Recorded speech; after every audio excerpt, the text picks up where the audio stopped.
So first of all, I wish you all a happy Children's Day.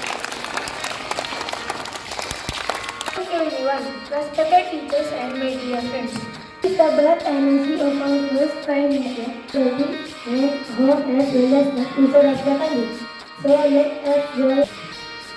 ഇന്ത്യയുടെ ആദ്യത്തെ പ്രധാനമന്ത്രിയായിരുന്ന ജവഹർലാൽ നെഹ്റുവിന്റെ ജന്മദിനമാണ് നാം വിശുദ്ധമായി ആഘോഷിക്കുന്നത്. നിങ്ങൾക്ക് പറഞ്ഞു തരട്ടെ,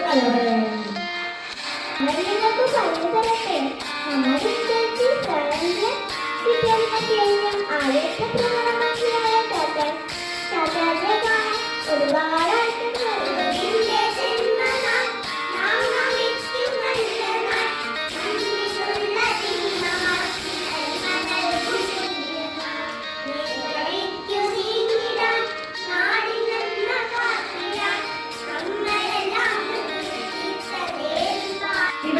ഒരുപാട് നെഹ്റുവിനെ കാണാം.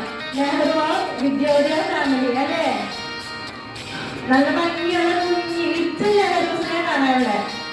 Once again, wish you all happy Children's Day.